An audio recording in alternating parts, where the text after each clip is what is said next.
Boa noite a todos e a todas. É dia 31 de agosto de 2021, são 19 horas e 12 minutos.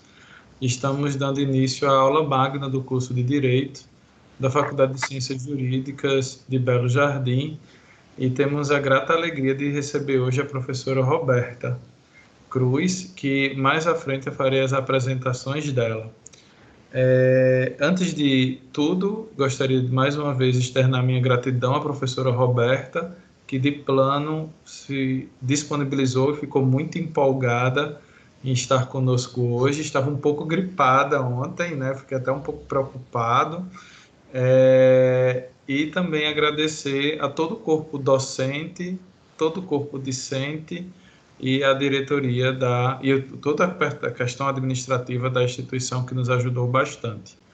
Inicialmente eu vou passar a palavra para a professora Manuela, que é a nossa diretora, para ela fazer as apresentações de praxe e depois eu retomo a palavra para dar continuidade aos trabalhos de hoje. Professora Manuela, a palavra está com a senhora.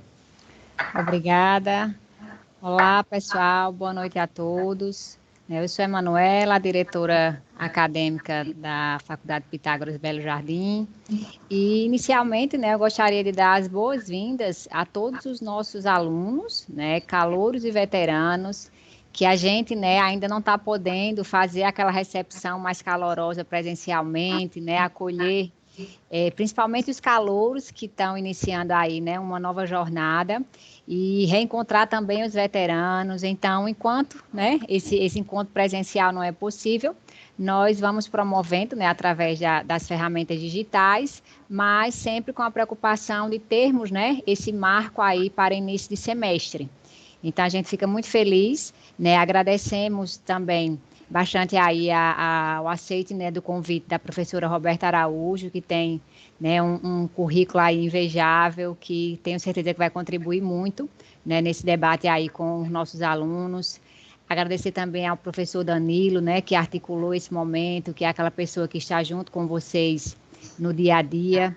E que tenhamos aí, de fato, um ótimo semestre, um semestre com perspectivas, de melhorias em todos os aspectos, que a gente possa, nos próximos dias também, ter um maior número ainda de pessoas vacinadas, o número de casos diminuindo, para que estejamos mais próximos do encontro, da volta ao novo normal, tá? Então, infelizmente, não vou poder ficar, durante todo a discussão, porque estarei com outros compromissos, mas desde já, professora Roberta, agradeço novamente a sua disponibilidade e que sejam todos muito bem-vindos ao semestre 2020.21.2 da Faculdade Pitágoras Belo Jardim.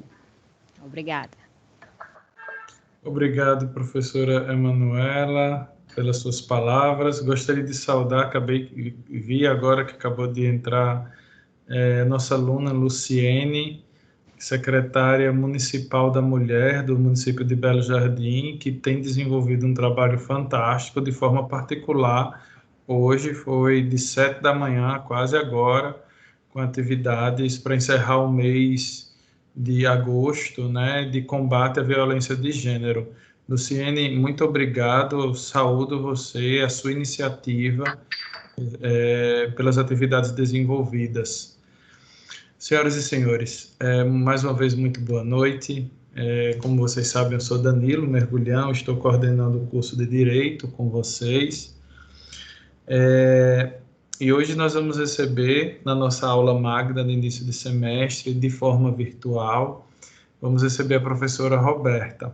Professora Roberta, semestre passado a gente recebeu o professor Marcos Bernardes de Mello. Foi fantástico. Ele, da altura dos seus 80 anos, ministrando aula com uma sapiência fantástica sobre a teoria do negócio jurídico. E hoje, diante de tudo que nós estamos passando, o seu nome, quando eu pensei juntamente com os colegas sobre essa aula magna, de fato o seu nome foi o que me pareceu de maior consenso.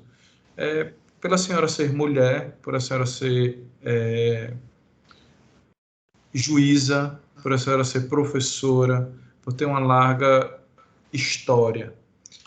Eu vou falar um pouco sobre a professora Roberta, mas o que nós estamos falando aqui é do currículo dela. Tenho certeza que a professora Roberta é muito mais do que um simples...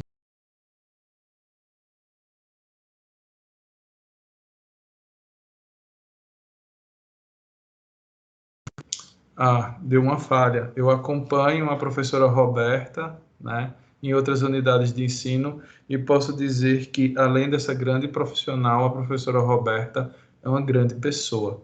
No mundo de hoje, isso é essencial. Sempre foi essencial, mas no mundo que padece de tantas atividades propositivas, essa qualidade da professora Roberta também tem que ser destacada. A professora Roberta Cruz, ela é mestra e doutora em Direito pela gloriosa Faculdade de Direito do Recife, da qual eu fui aluno do mestrado.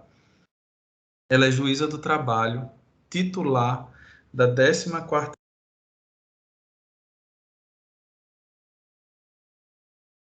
Não sei por que está ativando o mudo. Alguém está ativando o meu mudo. Gente, por favor, não ativem o meu mudo, tá? Ela é juíza do trabalho, titulada 14ª Vara do Trabalho do Recife, do TRT da 6ª Região. Ela é mestra e doutora pela Universidade Federal de Pernambuco, como eu disse a vocês, professora na graduação, na pós-graduação, nas áreas de Direito do Trabalho, Direito Processual do Trabalho, Direito Constitucional e Teoria Geral do Estado. Ela é membro da Academia Pernambucana de Letras Jurídicas e da Academia Brasileira de Ciências Criminais e autora de diversas obras e diversos artigos jurídicos. A professora Roberta também, ela tem o seu Instagram, e para todos vocês que querem militar, que querem aprender sobre o direito do trabalho, é um caminho certo dentro de redes sociais, né? É uma rede social muito séria, em que ela sempre está lá discutindo áreas afetas ao direito do trabalho. Professora, mais uma vez, muito obrigado por estar conosco aqui. Eu lhe concedo a palavra. A senhora tem 50 minutos para a exposição dos motivos e depois a gente abrirá a perguntas sobre o tema, que tenho certeza que teremos algumas. Seja muito bem-vinda, professora. Professora, está desligado o seu áudio. Boa noite a todos e todas que estão presentes. Eu não estou conseguindo visualizar, eu acho que por conta de como eu entrei, né, da qualidade de como eu entrei, eu não consigo abrir o chat, nem ver os participantes, mas a todos aqueles que estão presentes, obrigada.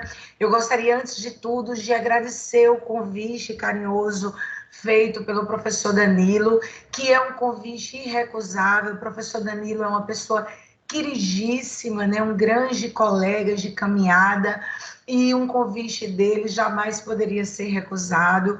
Quero agradecer também à diretora, né, da instituição, a professora Manoele, pela oportunidade de estar aqui discutindo esse tema, de estar pela primeira vez. Eu não sabia que em Belo Jardim existia uma faculdade, né, voltada às ciências jurídicas, e isso é maravilhoso, né? Vocês estão de parabéns pela iniciativa. Que maravilha ver o direito desbravando, né, o nosso estado, atraindo novos profissionais, novas mentes que vão brilhar, né, no mundo jurídico. Então, professora, muito obrigada pela oportunidade de estar aqui. O professor Danilo também. É uma grande alegria, principalmente por nós virmos tratar de um tema tão importante, tão atual, né, tão presente no dia a dia de todos, que é a precarização das relações de trabalho. Porque quando nós falamos de relações de trabalho, do mundo do trabalho, a gente não está falando apenas de uma área específica que diz respeito ou que interessa apenas àqueles que estudam o direito, mas a toda a sociedade, porque nós vivemos do trabalho, as relações de trabalho, elas existem, elas se fazem presente na nossa vida, no nosso cotidiano, na nossa família, é o nosso presente, é o nosso futuro, e tudo que diz respeito a ela nos afeta. E, diante desse contexto que nós estamos vivendo, esse é um dos temas mais discutidos, que tem trazido maior preocupação. É a precarização das relações de trabalho, do próprio direito do trabalho. E aí eu queria já começar ponderando com vocês que o direito do trabalho, desde que ele surgiu, ele convive com a redução e a expansão do seu significado, do seu alcance e do próprio valor do trabalho humano que ele se dedica a regulamentar. E esse movimento de redução, de retração, de expansão do direito do trabalho é uma decorrência da estreitíssima relação que ele tem com a ordem econômica, com as crises do sistema capitalista, que, na verdade, é o seu grande companheiro de viagem. Então, o direito do trabalho, vocês vão ou já estudaram isso nas suas aulas, quando a gente tem aquela perspectiva histórica, mas o direito do trabalho, na verdade, ele surge de crises, ele ganha destaque com as crises e ele é combatido a cada crise que se apresenta no sistema capitalista. Combatido e posto em xeque os seus princípios fundamentais, a sua função e a sua finalidade. E é exatamente por isso que, para a gente compreender toda essa teia de transformações que o mundo do trabalho tem vivenciado desde a transição do século passado para esse século, ela só pode ser desvendada a partir de uma compreensão desse conjunto amplo de transformações que o próprio sistema capitalista tem vivenciado neste período. E todas as análises dessas transformações estruturais por quais tem passado as economias capitalistas contemporâneas apontam para a crise de um padrão de desenvolvimento econômico construído a partir da década de 30, com uma tábua de salvação econômica que nós chamamos do estado do bem-estar social, que ele se consolida no pós-guerra, em contraponto à ideologia do Estado liberal, aquele liberalismo que defendia um Estado absenteísta, um Estado que não se envolvia, que não deveria intervir nas relações econômicas, nas relações sociais, nos contratos, na economia do mercado, nem nas relações jurídicas, que se acreditava que deveria ser regulada por aquilo que a gente ouve hoje, aquela mão invisível do mercado, as próprias leis do mercado que regulam o mercado, todas as relações que estão nele. Uma concepção de Estado que exalta uma postura omissa, absenteísta do Estado. O Estado do bem-estar social, ele surge como um contraponto exatamente a esse modelo de Estado. Ele surge com a concepção da importância, da necessidade de um Estado que atue, sim, de modo incisivo na economia, nas relações jurídicas, que se responsabilize por solucionar as crises do mercado. O estado do bem-estar social, então, ele, com seu surgimento e consolidação, ele representou um deslocamento daquela ideologia liberal clássica que era centrada na esfera da plena liberdade, dos direitos individuais, e isso é deslocado para a esfera dos valores da igualdade, da solidariedade social, de um Estado que assumia como dever a promoção dos direitos sociais básicos da sociedade, como educação, trabalho, saúde e outros. Esses ideais do estado do bem-estar social, eles, na verdade, predominaram até por volta da década de 70, quando uma outra grande crise econômica atingiu o mundo capitalista, a crise do petróleo, e esse estado do bem-estar social, ele se viu premido pelos seus próprios limites, pelo grande déficit orçamentário que foi gerado por conta desses compromissos grandiosos sociais assumidos por ele para a promoção desses direitos sociais, que tornaram esse modelo de Estado cada vez mais extenso, mais oneroso, mais pesado. E aí, esse cenário associado, seguido do colapso e da queda do bloco dos países comunistas e socialistas e da globalização, da internacionalização da economia, da revolução tecnológica aceleradas nas últimas décadas desse século XX, anunciaram, prefiguraram a necessidade de novas formas, de novas técnicas de intervenção dos estados nas economias e no mercado, criando um ambiente propício para uma nova guinada daqueles ideais liberais, de tendência a um Estado mínimo.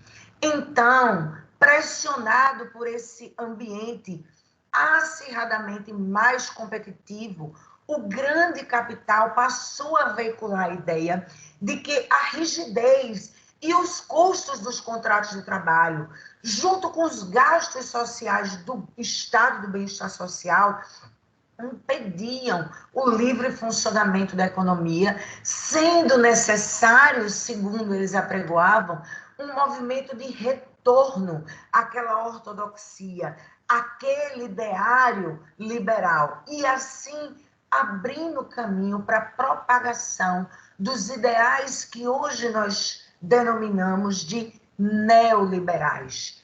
Então, gente, como uma resposta à sua própria crise, um processo de reorganização do capital e de todo o seu sistema ideológico e político foi estruturado.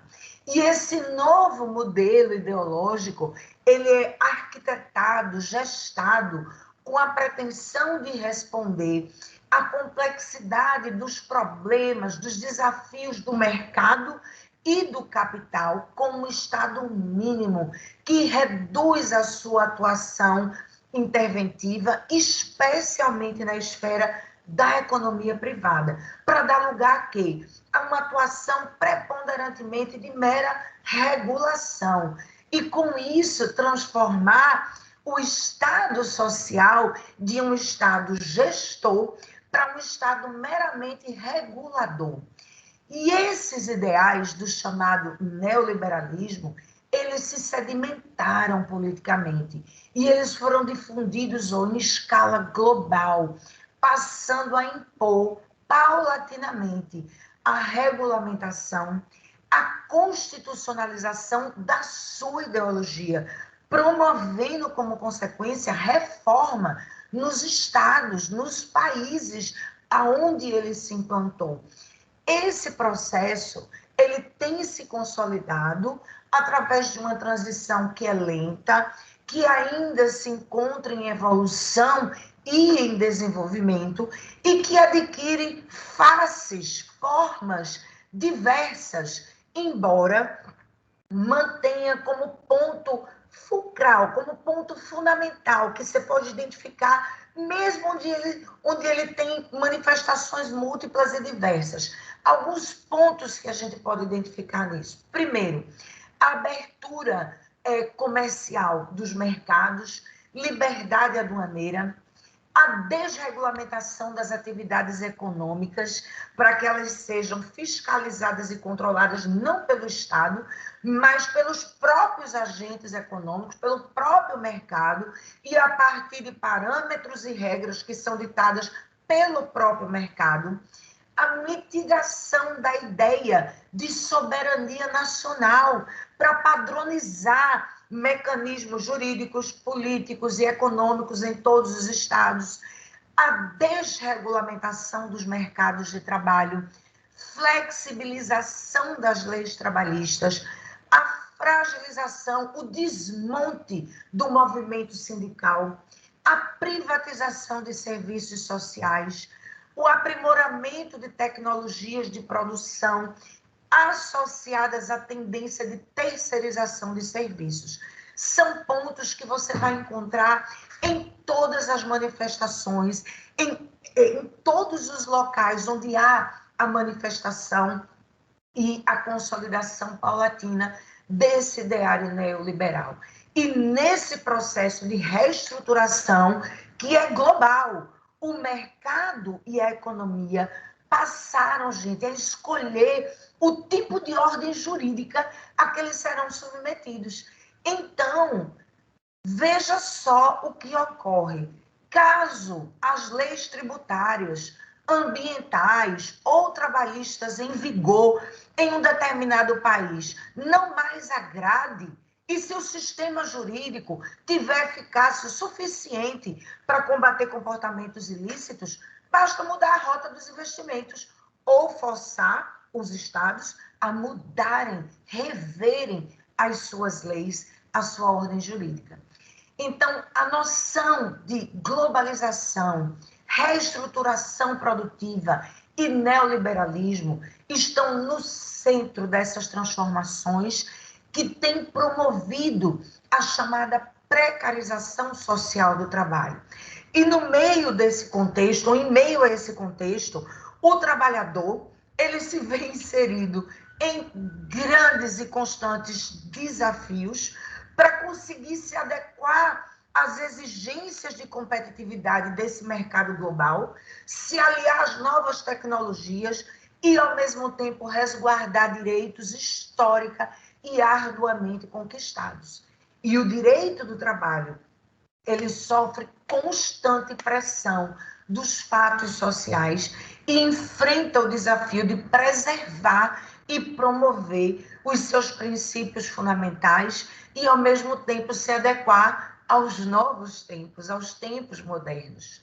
No Brasil, gente, a precarização do trabalho é um novo e um velho fenômeno.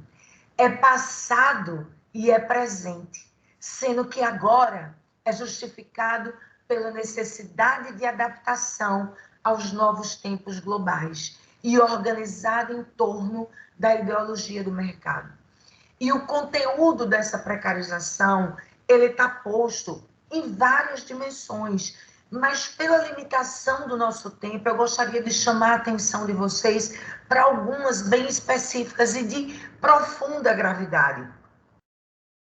A primeira delas reside na instabilidade, na insegurança do mundo do trabalho que existe hoje, revelada pelas formas vulneráveis, precárias de inserção no mercado de trabalho. O curto prazo, que é hoje um elemento central dos investimentos financeiros, passa a impor processos ágeis, né, de produção e de trabalho, em um ambiente no qual fluidez, a volatilidade do mercado e do capital não aceitam mais planejamentos de longo prazo. E, para isso, é indispensável contar com trabalhadores que se submetam a esse novo ritmo e a essas rápidas mudanças, que transformam eles rapidamente também em obsoletos, em descartáveis, que devem ser superados e substituídos por outros novos e modernos, o que significa flexíveis e que se adaptem às novas exigências do mercado. É aquilo que a gente chama da empregabilidade em curto prazo, fugaz, descomplicada e descartável, através dessas novas e precárias formas de contratação, como o contrato de jornada em tempo parcial, o contrato temporário, esse novo contrato de trabalho intermitente criado pela reforma trabalhista, sem mencionar, e vamos voltar a isso, a esse fenômeno do chamado trabalho sob demanda por aplicativos. O direito do trabalho, ele é descrito no artigo 6º da Constituição como um direito fundamental de todo cidadão. Os direitos sociais considerados como fundamentais, eles se destinam a quê? A garantir aos indivíduos as condições materiais imprescindíveis para que ele possa gozar de forma plena dos seus direitos. Esses direitos sociais, eles constituem expressão máxima da dignidade da vida humana. Quando eu olho para a Constituição, no artigo 193, eu observo que ela estabelece que a ordem social brasileira tem como base o primado do trabalho e como objetivo o bem-estar e a justiça social. Quando eu olho o artigo 170, que fala da ordem econômica, eu vejo que a Constituição diz que ela é fundada na valorização do trabalho humano e na livre iniciativa, e que tem por objetivo que assegurar a todos uma existência digna, conforme os ditames de justiça social. É o que está lá no artigo 170.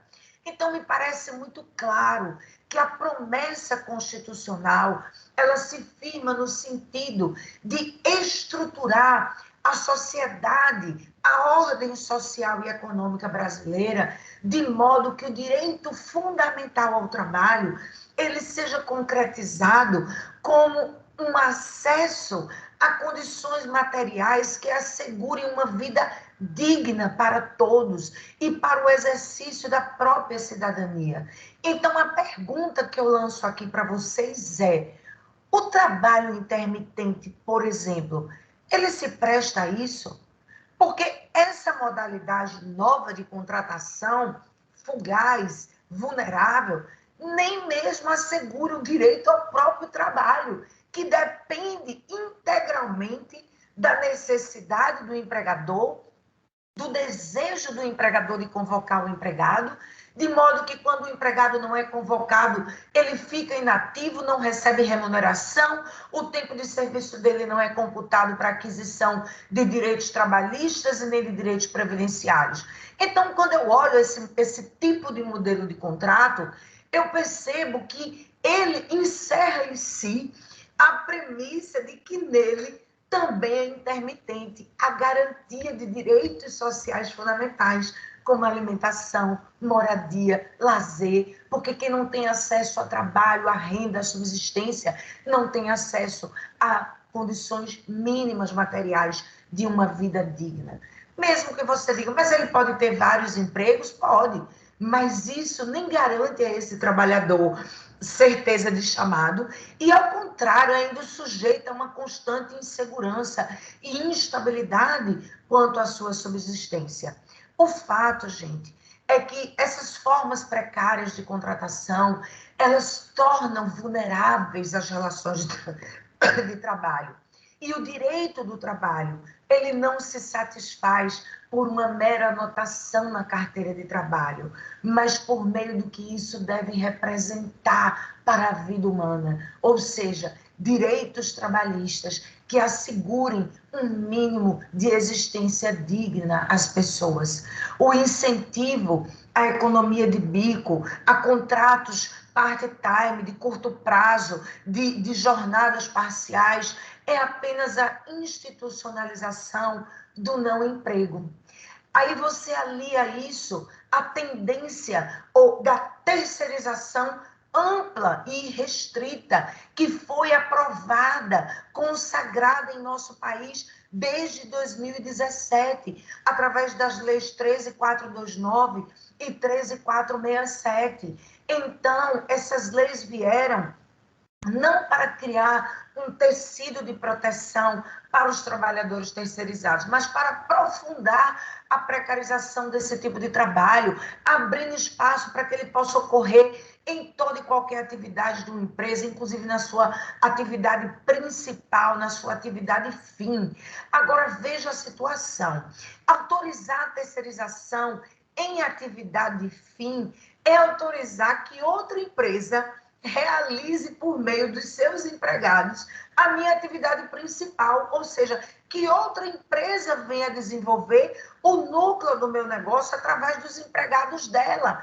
O termo correto para isso, gente, não é terceirização, é intermediação de mão de obra, aonde o trabalho humano se torna apenas uma mercadoria e se desestrutura todo o tecido de proteção social a esse trabalhador.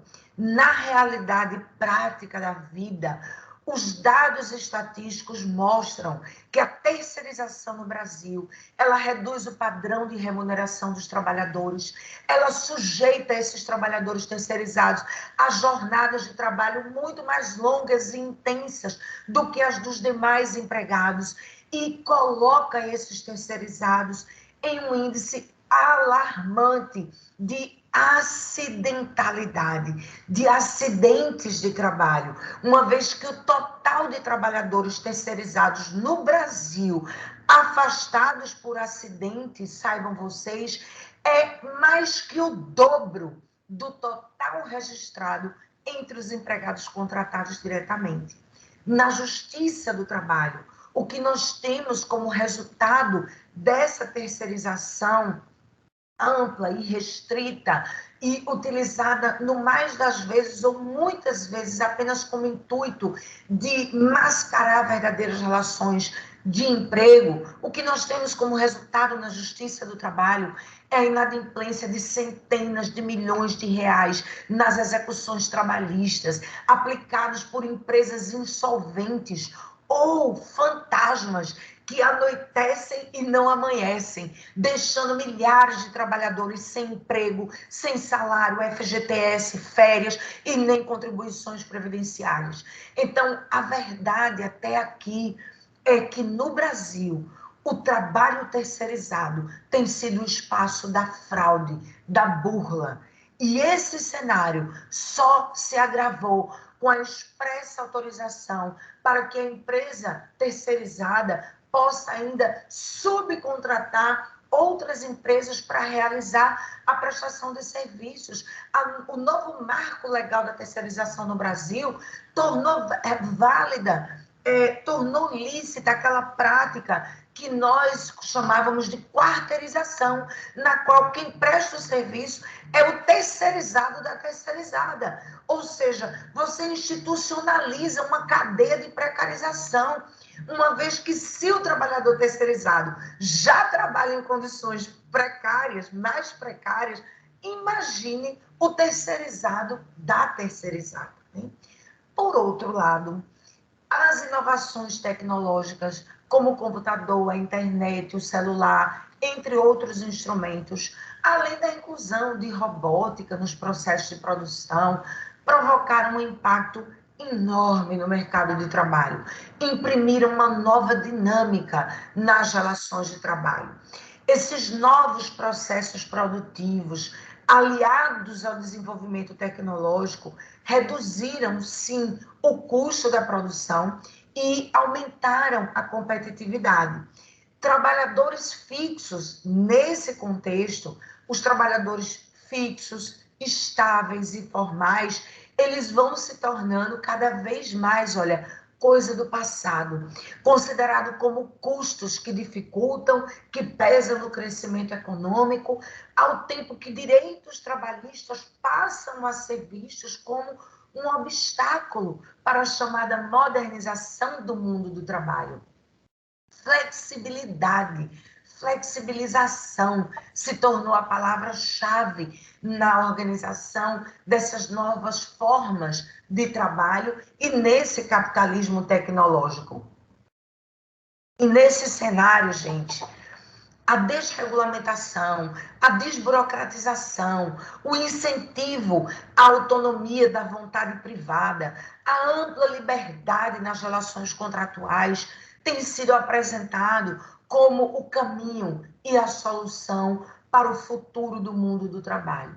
Nesse estágio de desenvolvimento atual, onde o capitalismo se encontra com a revolução digital e transforma ela uma grande ferramenta e coloca a produção da informação, a distribuição da informação e o consumo dela como um marco ordenador de novas relações econômicas e sociais nessa era contemporânea, ela aponta para o estímulo de uma demanda cada vez mais crescente desses chamados insumos tecnológicos. E ao lado desse movimento do capitalismo tecnológico, ou na outra ponta dele, está o consumo. Ele se reflete no consumo. Essas tecnologias, gente, possibilitam que o consumo se dê cada vez mais no plano mundial, deslocando-se daquilo que era a ideia de um território específico que produz aquilo que você vai consumir. E esse processo, por sua vez, colabora para a instituição de uma sociedade de consumo exacerbado, modifica os processos de trabalho, aprofunda as desigualdades sociais, imprime uma dinâmica totalmente nova na sociedade. O modo de produção capitalista tradicional, paulatinamente, vai se transformando para um modelo, um arquétipo tecnológico. E esse capitalismo tecnológico influencia decisivamente a organização do trabalho no mercado global, fragmentando a classe trabalhadora em diversos nichos, reduzindo a participação da força de trabalho no interior dos estabelecimentos, dentro das empresas. Nesse cenário é que ganha destaque e relevância aquelas chamadas tarefas sobre demanda, que ganham espaço exatamente nesse mercado transformado pela automação e pela inteligência artificial, que envolve profissionais que não têm vínculo empregatício com as empresas, que atuam prestando serviços remotamente. O fato de que a disseminação da internet de alta velocidade para essa transmissão de informações, ela aproximou as pessoas, essa é a verdade, interligando em rede trabalhadores, organizações e empresas, as empresas e os seus consumidores, né? E a implantação dessas novas tecnologias permitiu o desenvolvimento de uma nova cultura, né? Aquilo que a gente chama da cybercultura, que é identificada exatamente por essa virtualização das nossas vidas, das relações sociais, e isso tem impacto direto nas relações de trabalho e nas relações de consumo.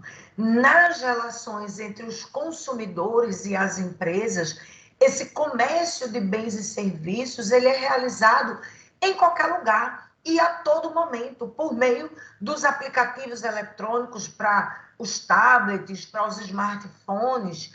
E, por outro lado, o desenvolvimento de atividades ligadas a essa tecnologia, ele é estimulado pela busca incessante e até legítima da sociedade em buscar mecanismos e instrumentos para facilitar a rotina diária das pessoas, que estão cada vez mais interligadas nesse sistema de rede. Então, hoje, gente, ao toque, um clique no computador ou no smartphone, é possível você contratar um serviço de transporte, de entrega de refeição, fazer uma operação financeira do outro lado do mundo, se comunicar com alguém que está na outra ponta do planeta. Ou seja, a vontade social converge com o interesse do capital em buscar oportunidades de empreendimentos ou de aprimorar aqueles modelos de negócios que já existiam. E, com isso, novas formas de realização dos serviços tradicionais, elas são impulsionadas com significativa mudança na organização social do trabalho. Essas novas tecnologias permitiram que o trabalho pudesse ser desenvolvido fora do ambiente das empresas, com o uso das ferramentas e dos meios de trabalho do próprio executor do serviço, do próprio trabalhador ou da atividade.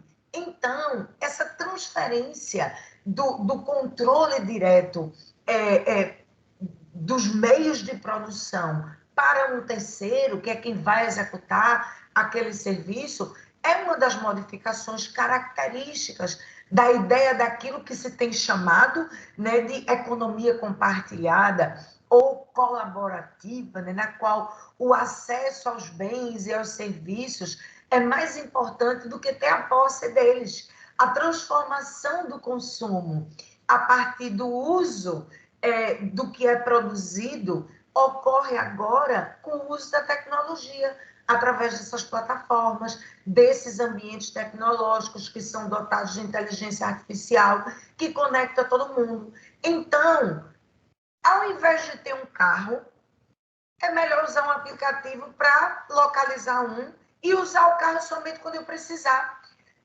Ao invés de investir dinheiro numa casa, na praia, é melhor alugar os quartos ociosos nas casas de outras pessoas com um clique no celular e por aí vai. A concepção desse modelo de negócio, a gente observa, por exemplo, a concepção do modelo de negócio da empresa Uber identifica esse momento de transformação. É um paradigma dessa interação entre trabalho e tecnologia.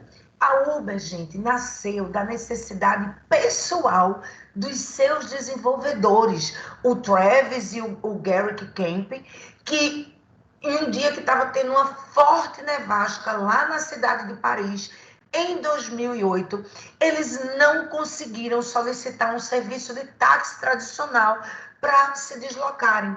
E aí despontou neles ali no meio da rua, no meio da neve caindo na cabeça, uma ideia de permitir que as pessoas, com um toque de um simples botão, em qualquer momento, onde quer que elas estivessem, elas pudessem acionar motoristas que tivessem disponibilidade com seus carros particulares para transportar passageiros e objetos. E assim nasceu a Uber, gente. A Uber nasceu em 2009, formalmente como uma empresa de tecnologia, que tinha como objetivo realizar a interligação entre passageiros que buscavam um transporte individual de qualidade, acessível, personalizado, com motoristas que viam na crise do desemprego uma oportunidade para oferir uma fonte de renda ou uma renda extra a partir do transporte feito nos seus próprios veículos. Isso foi em 2009, pertinho da gente. Atualmente, gente, a Uber tem uma receita de cerca de 1,7 bilhões de dólares por ano. Ela vale quase 90 bilhões de dólares na bolsa. Opera em mais de 80 países. Só no Brasil, a Uber completa agora, em 2021, 7 anos, com 1 milhão de motoristas cadastrados. E, a cada dia, ela busca expandir ainda mais o seu raio de atuação. Essas plataformas de negócio, como a Airbnb, não sei se é Cafibay, Cafib, sei lá, Dani, se você souber aí, diga, o iFood, o Rap, o 99 Pop, o Easy Taxi, dentre tantas outras, gente. Eles representam esses novos modelos de negócio que impactaram diretamente as relações entre o dono do capital e aquele que detém a força de trabalho.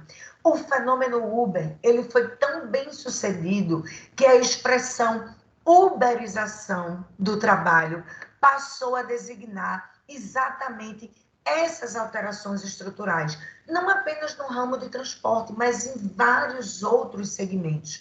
Esse modelo de negócio ele é concebido a partir de uma visão em que o capitalista é apenas o proprietário do aplicativo de transporte, ao passo que os demais meios de produção, o carro, a gasolina, o seguro do carro, tudo que for necessário para a realização do negócio, desculpa, gente, é um problema seu, será transferido para a responsabilidade daquele que vai executar o serviço, daquele motorista trabalhador.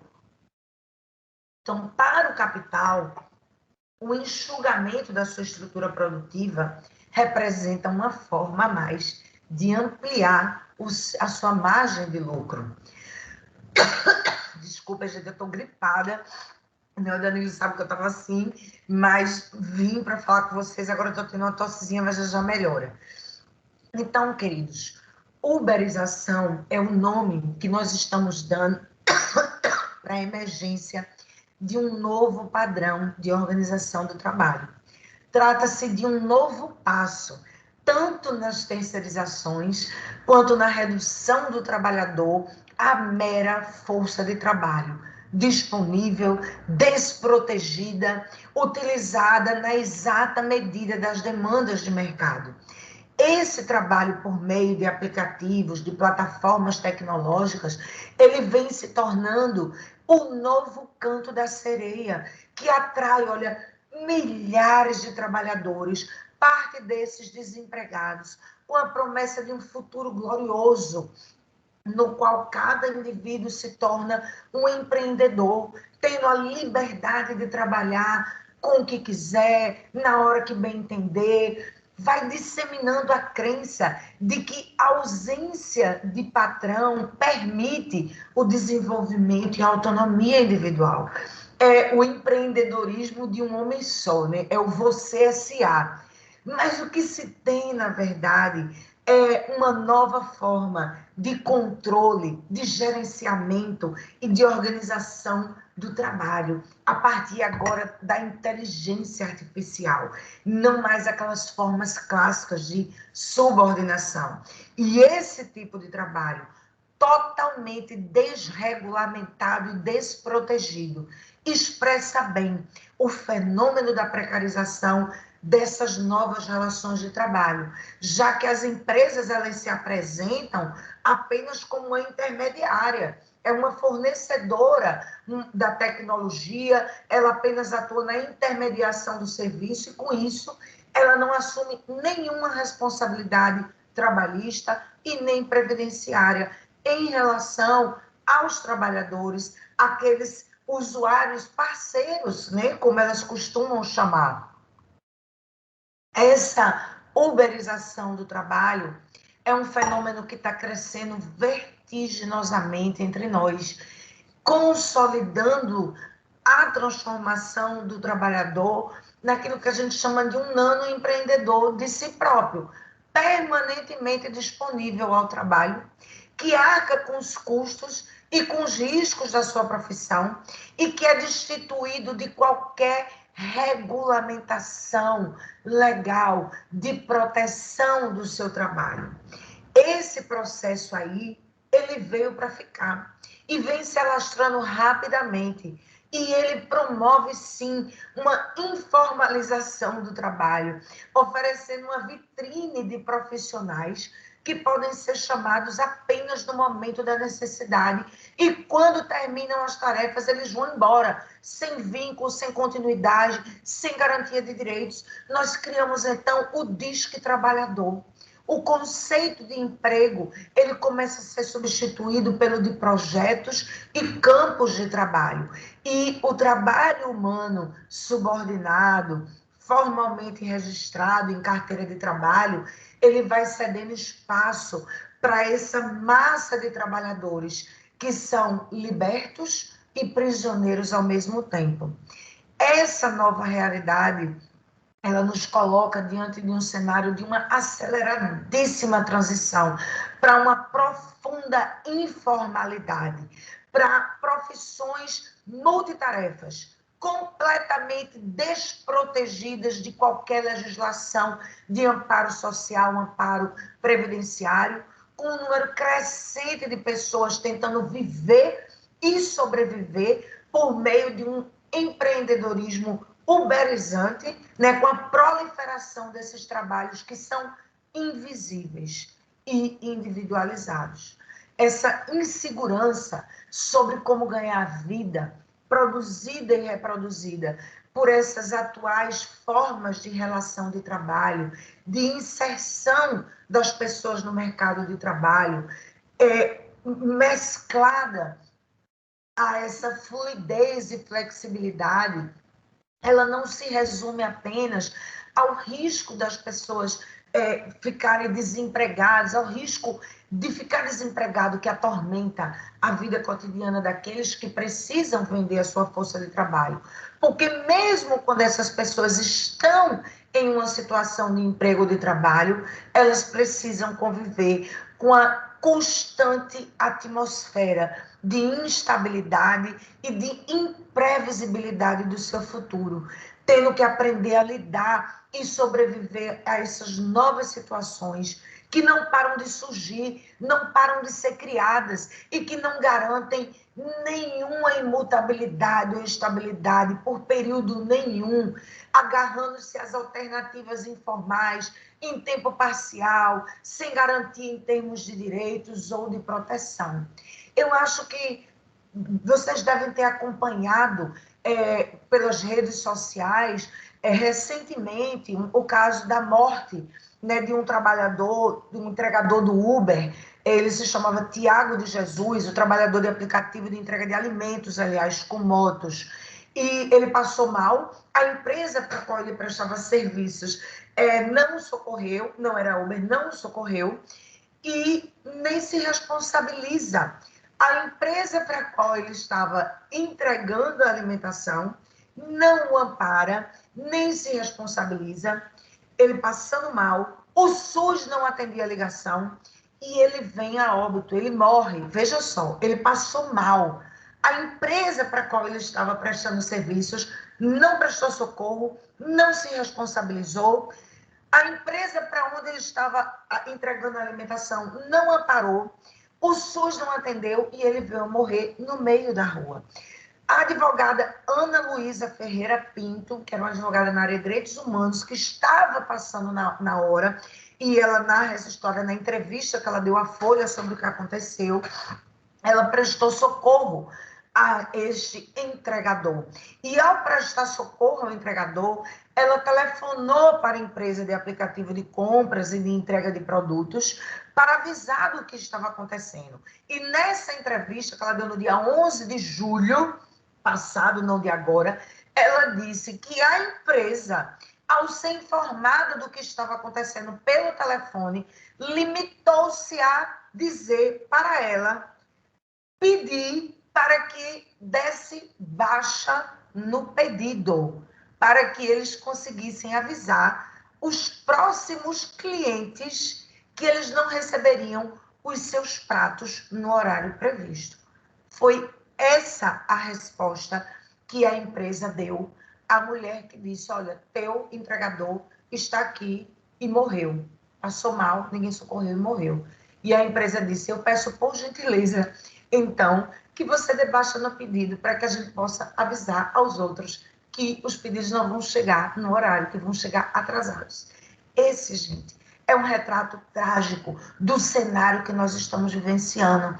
É o jogo do salve-se quem puder, contracenado pelos novos invisíveis sociais. Precarização social das relações de trabalho é o sobrenome dessa estrada que nós estamos percorrendo.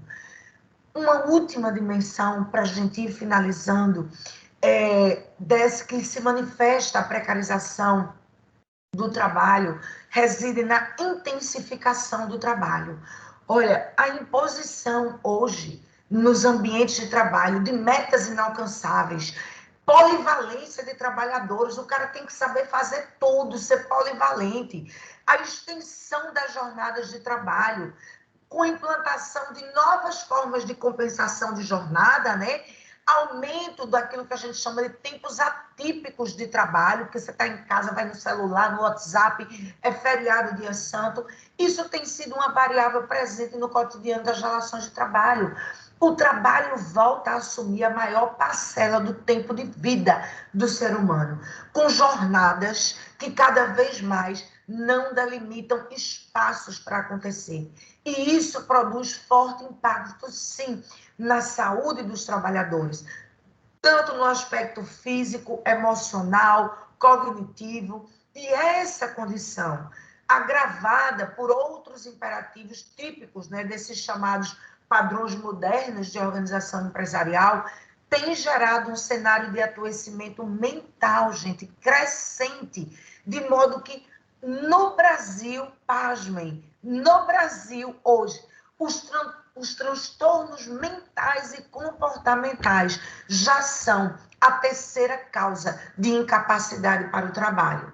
Aliás, a gestão de saúde no Brasil, a gestão da saúde e de segurança do trabalho, ela já é de forma geral predatória, né? No Brasil, um acidente de trabalho acontece a cada 48 segundos.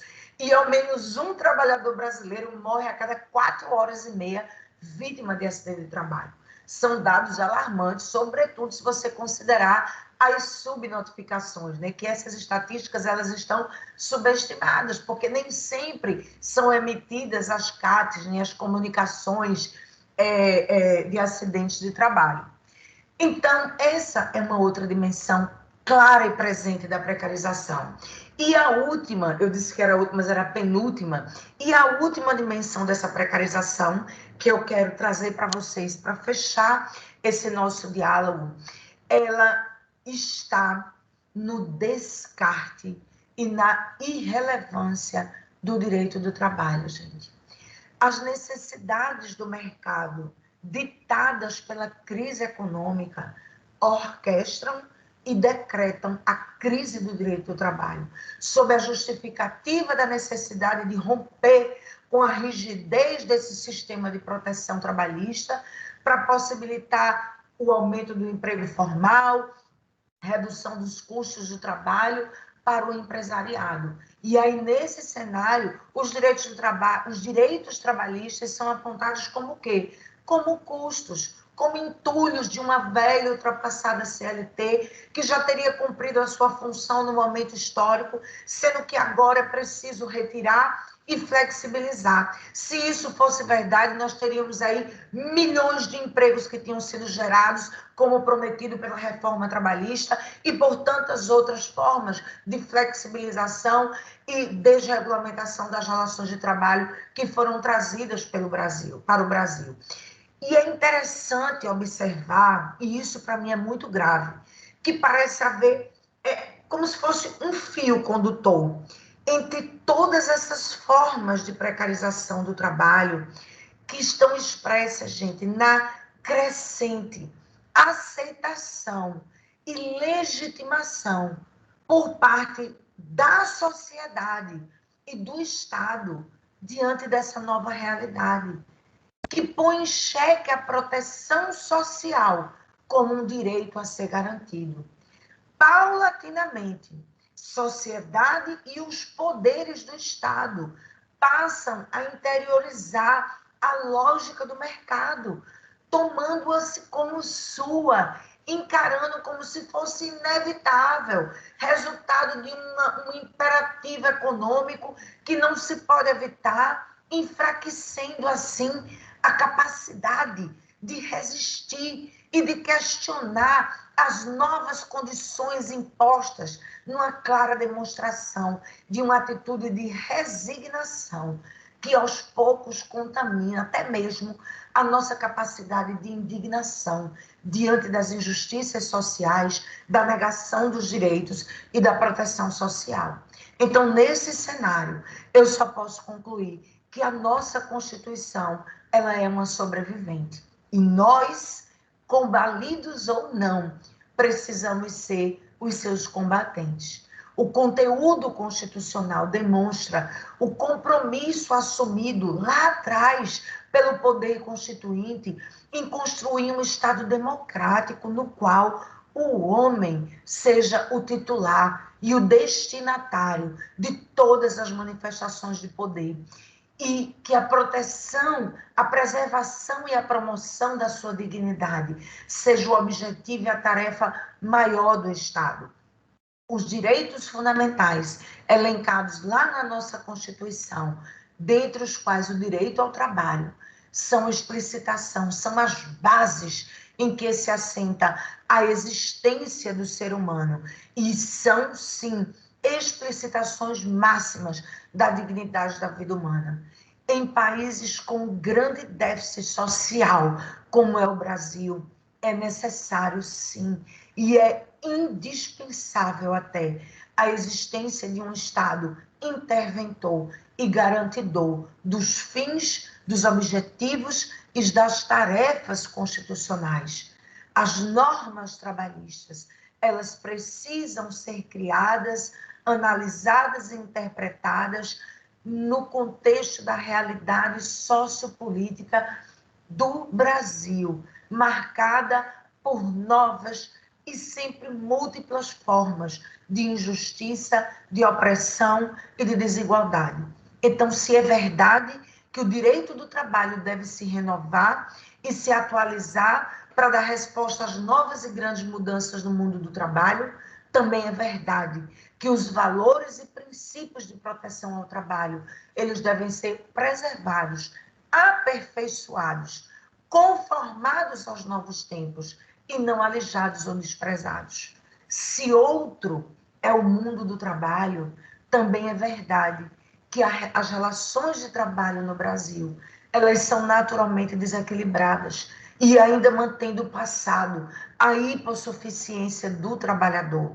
Nós não podemos falar de modernização do mundo do trabalho a partir da micro-realidade das capitais desenvolvidas no nosso país. A verdade é que a maior parte desse país ainda convive com as mais primitivas formas de trabalho, com trabalhos análogos a de escravo, com exploração de crianças, com desemprego, com subemprego, que aviltam a pessoa humana. Crise econômica não pode ser utilizada como fundamento para flexibilização ou desregulamentação do trabalho humano, porque o direito do trabalho não é instrumento da economia, ao contrário, ele veio para humanizá-la.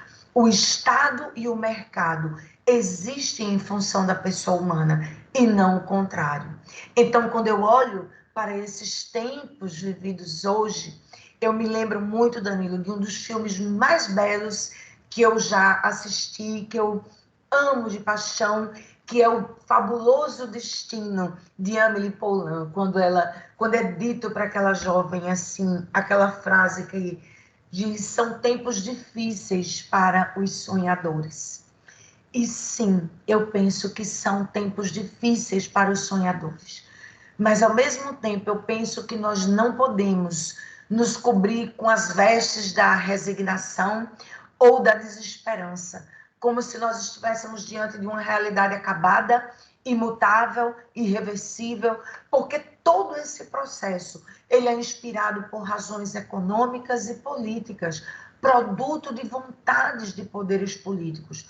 Não são explicados, portanto, por leis invisíveis, inevitáveis e inflexíveis de um regime econômico, mas por escolhas orientadas. E a trajetória da humanidade mostra que as coisas e as pessoas mudam. E assim sendo, nós jamais devemos perder de vista o poder que nós temos como sujeitos da história, como produtores do futuro. O direito ao trabalho é direito fundamental, não a qualquer trabalho, mas ao trabalho digno, decente, emancipador. Trabalho que reivindica reconhecimento diante de todas as formas que o degradem. E esse direito ao trabalho autoriza a denunciar que quem trabalha tem um direito humano e fundamental de se realizar como pessoa por meio dele. Então, assim, com os pés fincados aqui no presente, nós devemos olhar para o futuro, compreendendo que cabe a nós, a vocês, estudantes de direito, advogados, membros do Ministério Público do Trabalho, magistrados do trabalho, membros ativos do mundo jurídico, a missão e o desafio de reafirmar o papel fundamental do direito do trabalho na consolidação do valor da pessoa humana, através da valorização do trabalho digno que permita ao trabalhador entender o sentido de ser parte e de ter direitos na sociedade em que ele vive. Então, eu encerro as minhas palavras, aproveitando que eu estou aqui cercada de pessoas que fazem a diferença e constroem hoje o futuro do direito e do direito do trabalho, para deixar para vocês aqui, como recado e como convite, um trecho da canção de Beto Guedes, que vai nos dizer que nessa luta, nesse sonho e nessa construção de todo mundo, Beto Guedes diz: vamos precisar de todo mundo. 1 mais 1 é sempre mais que 2. Para melhor juntar as nossas forças, é só repartir melhor o pão. recriar o paraíso agora, para merecer quem vem depois. Eram essas palavras que eu queria compartilhar com vocês. Muito obrigada pela oportunidade. Bravo, bravíssimo. Professora... Emocionada, professora, emocionada. Professora... Que arraso, a senhora. Um prazer me sentir representada pela senhora. Eu tenho 44 anos e o meu sonho é ser juíza, porque o meu sonho é fazer direito, as coisas acontecerem. Um beijo. Águida, obrigado, professora. Bravíssimo. A senhora me fez recordar de como o direito do trabalho é essencial e apaixonante. E como ele é necessário para a sustentação de um Estado democrático de direito. Eu, como a senhora sabe, eu faço anotações, né? Então, eu estava aqui anotando, né? Vários rabiscos. O primeiro ponto sobre a utilização de bordões. Eu sou muito crítico, a senhora sabe que eu estudo direito comercial, mas eu sou muito crítico ao direito comercial. E tem um autor chamado Calixto Salomão, senhor, professor titular de Direito da USP, de Direito Comercial. Ele tem um livro chamado Teoria Crítica Estruturalista do Direito Comercial, e ele diz que o direito está há 300 anos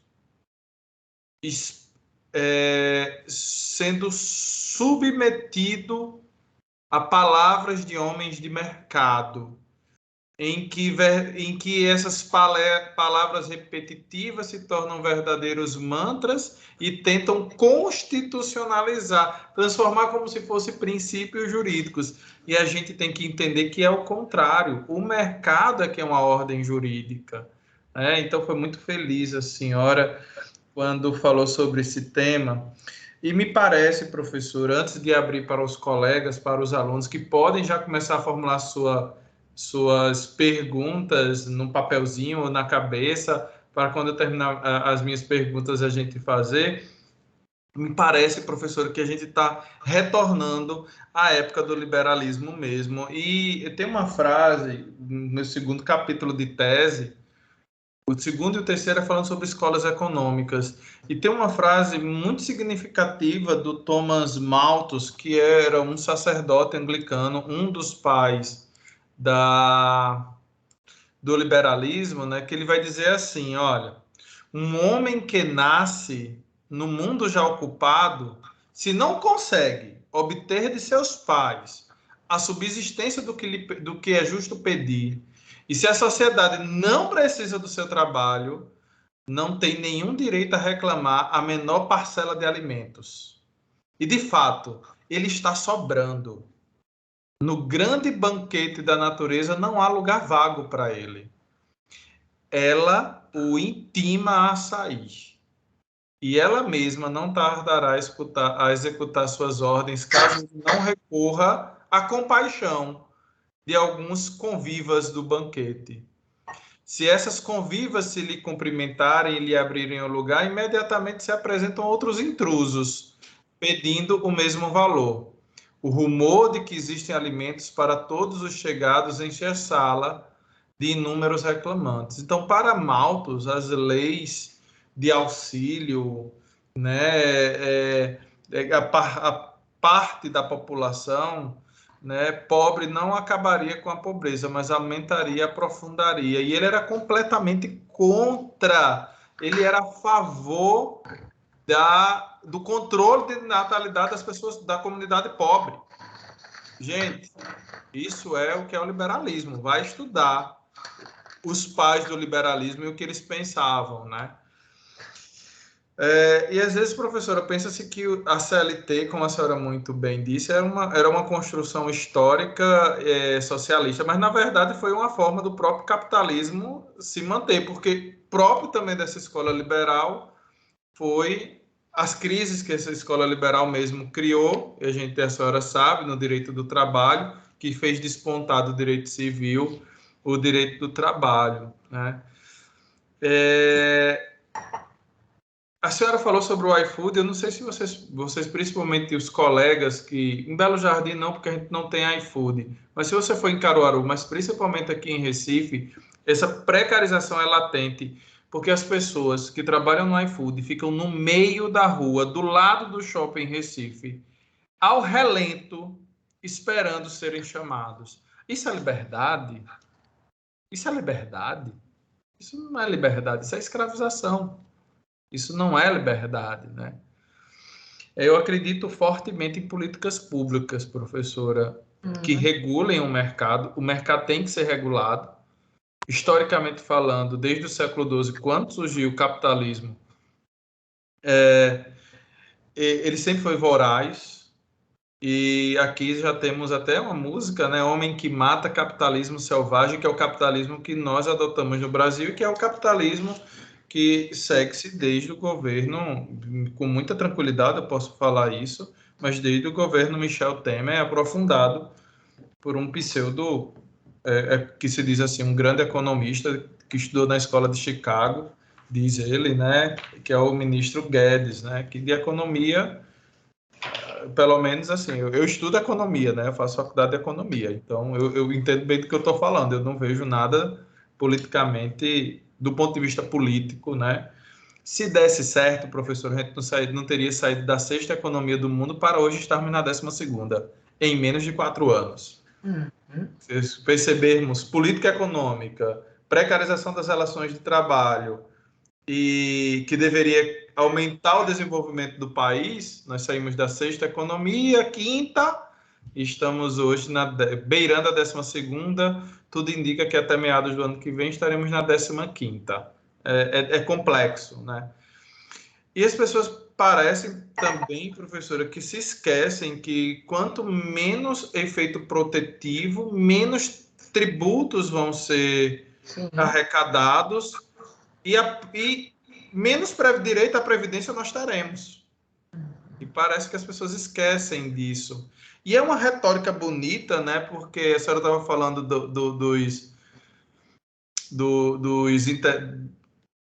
das intermediações e pensa que a pessoa é dona, é proprietária, ela não é dona. Nós estamos vendo isso na uberização.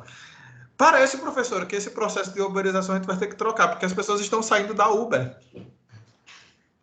A Uber, por causa do aumento da gasolina, perdeu 25% dos seus profissionais, dos seus colaboradores. Uma palavra bonita, né?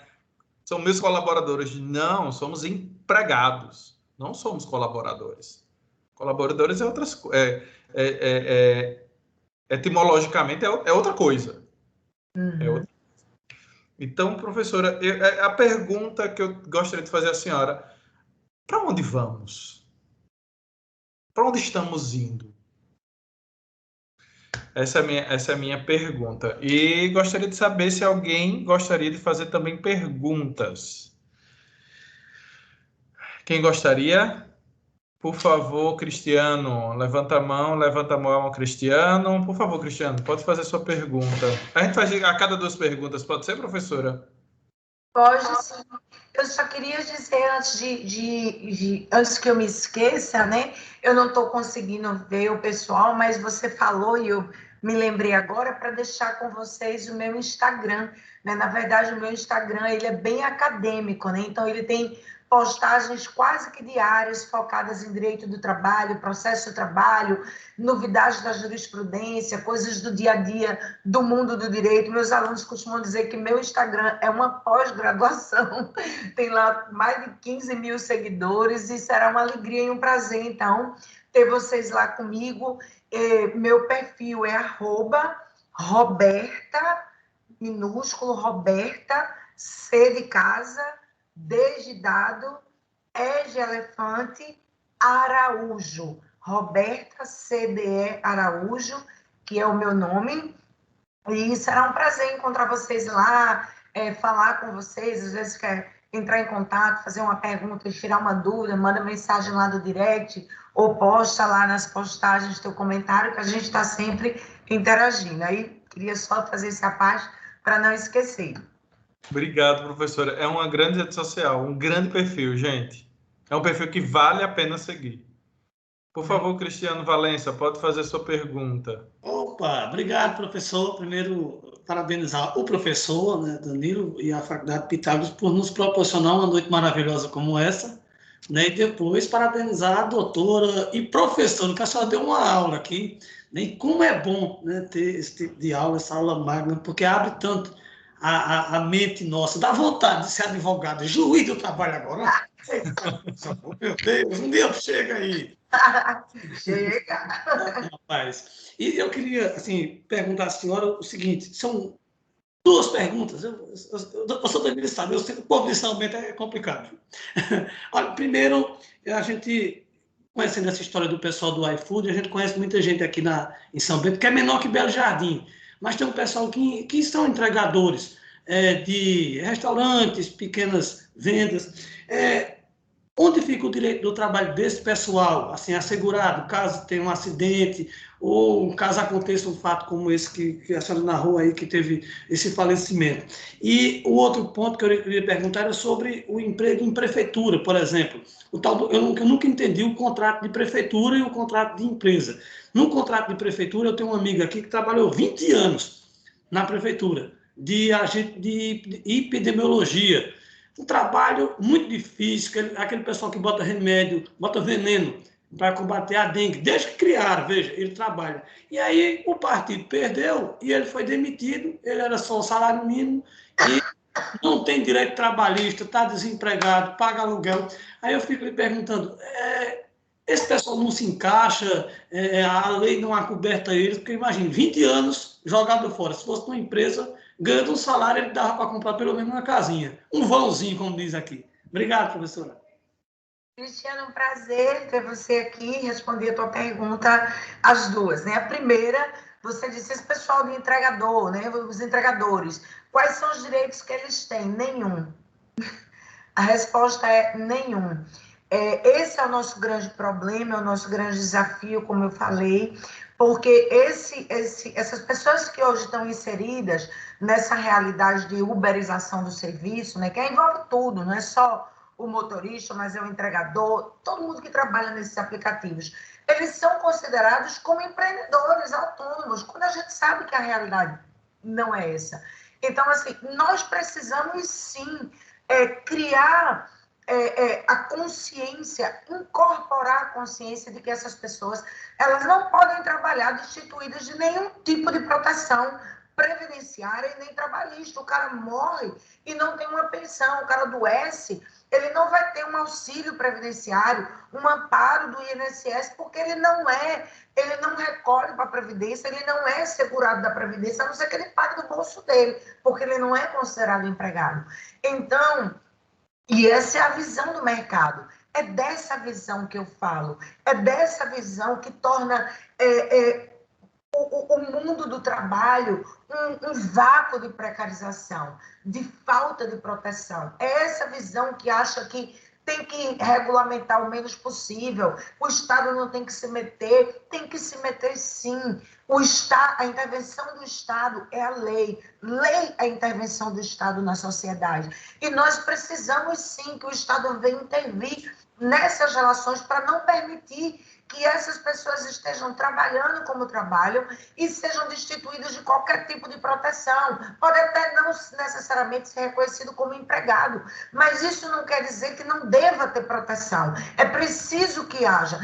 Esses trabalhadores, inclusive, eles têm tentado se mobilizar ao redor do país, já fizeram diversos movimentos, reivindicando direitos. É a luta justa, é a luta correta, e nela a gente tem que acreditar. É ela que a gente tem que participar da construção. Com relação ao seu amigo da prefeitura, infelizmente, esse tipo de contrato, ele é um contrato de natureza administrativa. Ele não é um contrato de trabalho. Então, eles não são regidos pela CLT.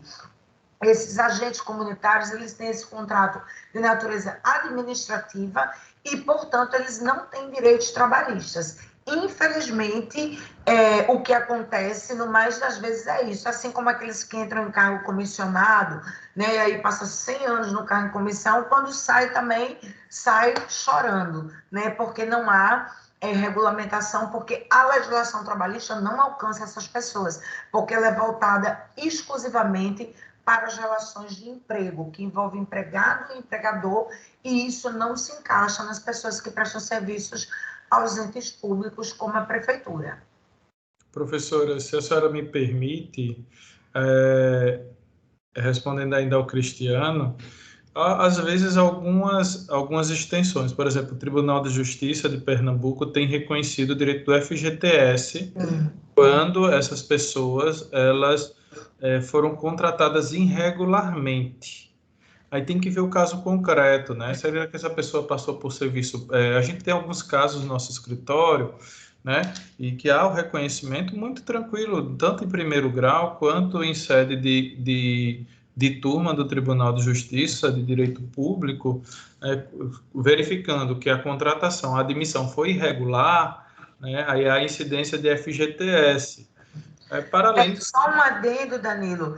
O Tribunal Superior do Trabalho, o TST, também tem o mesmo entendimento, inclusive ele tem uma súmula sobre isso, mas me parece que a situação que ele trouxe não é essa, né? Essa em que o Judiciário tem reconhecido o direito ao recolhimento do FGTS, de pagamento dos salários, é daquele que entrou no serviço público pelo trem da alegria, que não se submeteu ao concurso público, entrou, formou vínculo de natureza trabalhista, mas sem a submissão do concurso público, esse vínculo não poderia acontecer. Então, esse contrato é nulo.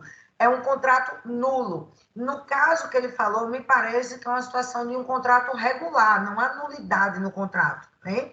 É pelo término do contrato, pelo que ele falou, não é um contrato porque regular. Parte deles, professora, não passam por seleção pública simplificada. São contratados diretamente. Se aí eu não sei, porque ele falou de agente comunitário, né? Porque o agente comunitário tem uma regulamentação própria para eles, eles são da competência da justiça comum, não é da competência da justiça do trabalho. Aí, assim, eles têm uma regra de contratação diferenciada.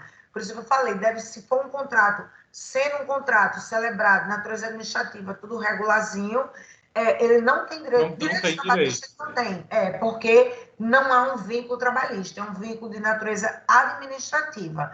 E aí não se reconhece esses direitos trabalhistas para eles, porque não se trata de um vínculo, né, de emprego, ainda que sob uma máscara de nulidade. Obrigado. Espero, Cristiano, que você tenha se sentido contemplado. O Joelson gostaria de fazer uma pergunta. Por favor, Joelson.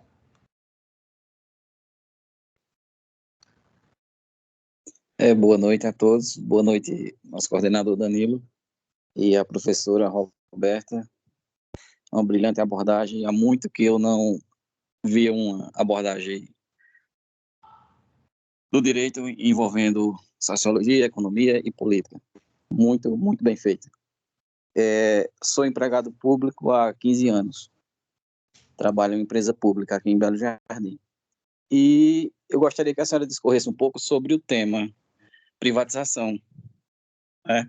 Porque eu gostaria que a senhora tentasse fazer uma relação entre a precarização e a privatização, se uma leva a outra ou vice-versa. É uma outra palestra.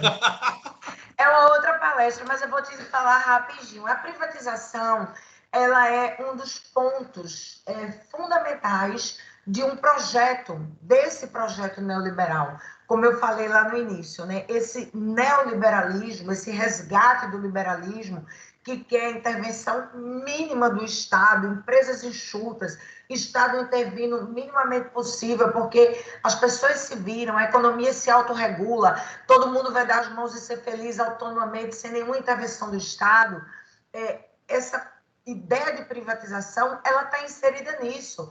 Privatizar significa tira o Estado, entrega para o mercado. Quem tem que comandar, gerir e atuar aqui é o mercado e não o Estado. O Estado não tem que se meter na economia, deixa a economia se virar. Então, essa onda de privatizações, que inclusive nós vivenciamos aqui no Brasil na década de 90, ela foi decorrente exatamente da chegada desse neoliberalismo aqui entre nós.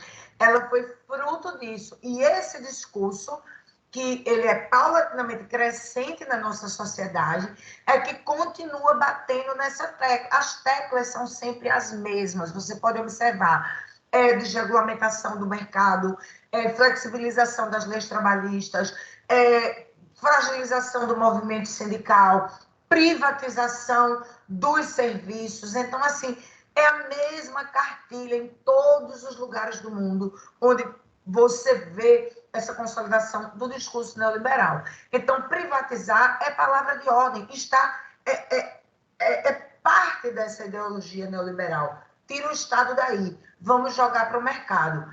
Qual a relação disso com a precarização?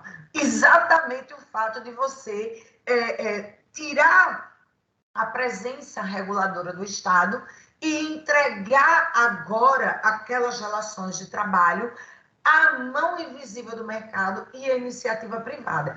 Não é à toa que todas as vezes que a gente fala de privatização, ela vem acompanhada daquela frase-chave de vamos logo fazer um plano de emissão voluntária. Por quê? Porque eles querem empresa enxuta, né? É o Estado mínimo e empresa enxuta. Então, vamos botar todo mundo para fora, que seja antigo, que tenha muitos direitos, vamos nos livrar desse pessoal, para que a gente possa ter uma empresa enxutinha, porque empresa enxuta em Estado mínimo significa menor custo, maior lucratividade, maior competitividade. E isso é a única pauta que interessa, de fato, ao mercado. Então, a precarização, ela é inerente, porque agora, primeiro, porque as privatizações redundam como regra em uma grande massa de desempregados. E segundo, porque você lança as relações de trabalho ali à luz ou sob a ótica e a lei do mercado. Reger-se agora pelas forças do mercado, sem qualquer participação do Estado naquele controle, naquela gestão. Então, são primas e irmãs. Muito obrigado. Tem um autor, um antigo cientista francês, Georges Bourdieu, acho que é o nome dele, que ele disse que... Não é esse, professora? Eu estou enganado. Que ele disse que o movimento liberal primeiro libertou a liberdade e depois aprisionou a liberdade. No segundo momento, ele aprisionou a liberdade. Foi professor de Direito Público de uma universidade na França, não me recordo. Faz tanto tempo que eu o li, né, que eu li algo sobre ele, que de fato... Né? E tudo aquilo que parece que é contra o mercado é comunista ou é socialista. Às vezes você não sabe nem você não sabe nem o que é comunismo e nem socialismo. Você não sabe nem o que é, mas é aquele mantra do mercado que quando você não é a favor do mercado, você é comunista ou socialista, você quer privar as liberdades individuais. Os mantras Mentira, né? Fake news. Os mantras são muito importantes para a legitimação teórica das ideologias, sempre foram, né? Professora, tem dois, se a senhora me permite, não sei se a senhora conhece, né? Tem uma imagem que eu gostaria de mostrar à senhora e mostrar aos alunos sobre essa precarização e sobre essa falta de humanidade. Aconteceu em Recife. É essa imagem aqui que eu vou mostrar a vocês. Deixa eu ver aqui. Se vocês conseguem ver... Deixa eu ver aqui logo. Aqui, não sei se vocês conseguem ver essa imagem desse cidadão que morreu. Ele era empregado, colaborador do Carrefour aqui do lado da minha casa. Ele teve um ataque cardíaco e aqui, gente, aqui onde está em verde é o corpo dele. E a loja continuou aberta, como se nada tivesse acontecido. Particularmente... Ela colocou o guarda-sol para não incomodar os consumidores, os clientes que estivessem passando, tendo que olhar um corpo morto estendido no chão. Aí ela coloca lá um guarda-sol para que as pessoas circulem. É disso que a gente fala. Isso é o retrato da tragédia social que nós estamos vivenciando, né? E, particularmente, eu, enquanto pessoa consciente que devo tentar ser, eu não compro nessa rede desde esse dia. O que só me aprofundou a minha decisão foi o segundo caso que aconteceu no Sul, do homem negro que foi morto por ser negro, também nessa rede nessa rede de supermercados. E a segunda imagem é esse filme que eu sugiro que vocês vejam, né? Que é o nome do filme é O Preço do Amanhã. E cada pessoa, não sei se vocês estão vendo aqui, ó, eles têm um cronômetro. Professora, a senhora só pode viver até os 25 anos. Depois dos 25 anos, a senhora tem que ter construído algo. Então, esse filme também é bastante interessante e instigante, chama-se O Preço do Amanhã. Né? Todos nós temos um tempo. Se nós não participarmos, não gerarmos frutos, nós devemos ser eliminados. É instigante esse filme. Professora, a senhora não me escuta? Escuto, só um minuto. Tá certo. Eu vou multar a senhora. Vou multar a senhora. A professora tem um filho recém-nascido, né, gente? Então, ele está provavelmente olhando o filho dela. Mas mais algum aluno gostaria de fazer alguma pergunta? Sim, não? Estão gostando? Eu gostaria de falar, né, porque eu gosto muito de escrever. E apesar da professora não estar, quero parabenizar você, Danilo, e de uma maneira assim muito clara, muito simples, a professora ela pôde contextualizar e nos alertar, né, como estudantes e como seres humanos, da importância do direito do trabalho, com essa ótica, com essa leitura que a gente não pode deixar de refletir, né, diante de tudo que a gente está vivendo com essa pandemia, com esse novo, né, esse olhar novo. E, ao mesmo tempo, a gente tentar, Danilo, como você falou, assim, é sua postura, mas eu tive um professor que eu nunca me esqueço, que ele deixou de comprar coisas chinesas há mais de 20 anos atrás, porque na China, né, os trabalhadores eles trabalham por um prato de comida, era o que ele falava na época. E o que é que a gente vê hoje é uma forma de alienação, né?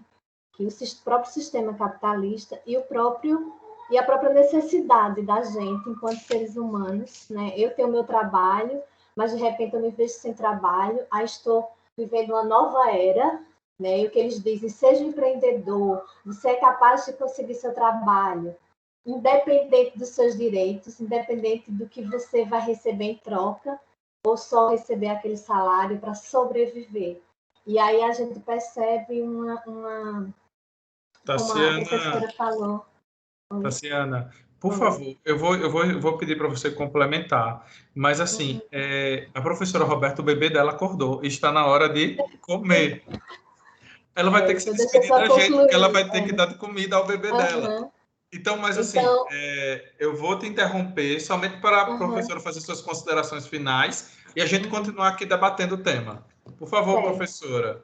Gente, eu peço desculpas porque eu tenho que sair assim. Na verdade, eu tinha me programado para conseguir ficar até o final dos debates, mas é uma coisa imprevisível, né? Meu bebê está aos prantos aqui. Aí a menina acabou de bater aqui na porta, por isso que eu fechei a câmera, mas foi um grande prazer, uma grande alegria estar aqui com vocês. Espero que quando tudo voltar no presencial, a gente possa fazer um evento e eu vou aí presencialmente com a maior alegria. Obrigada a todos vocês, espero que tenha sido proveitoso, né, o nosso pequeno debate.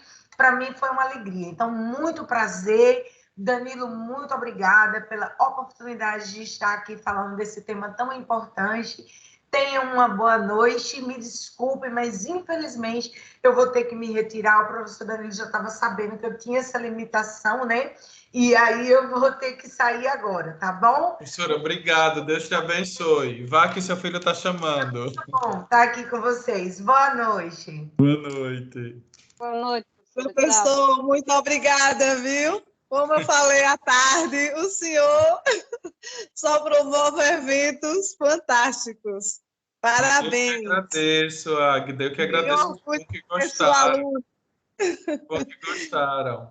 Tassiana, eu vou passar para a Tassiana terminar as considerações dela. Claro. Então, realmente foi show. E eu lembro do primeiro período. Eu amei aquele senhor. Eu esqueci o nome, Rodrigo. Marcos Danilo, me lembra? Bernardes de Mello. Eu assisti até umas coisas dele no YouTube. Deixa eu anotar aqui para não esquecer. Então, para concluir, Danilo, tudo que ela falou, e assim, a gente, como estudantes e como seres humanos, isso é um despertar, né, para a gente não viver num contexto desse, como é que eu posso dizer, uma desigualdade tão grande, tão massacrante, né, com o trabalhador, e a gente perceber, né, e sermos críticos de uma conjuntura assim extremamente cruel, né, individualista, porque o homem é visto como um objeto, né, um meio de que eu sou uma empresa, eu terceirizo, hoje a gente vê isso, estão querendo fazer isso até no serviço público também, a terceirização fim, né, que é extremamente sério. Então, é um alerta e para a gente realmente refletir e ser bem críticos e analisar todo esse contexto.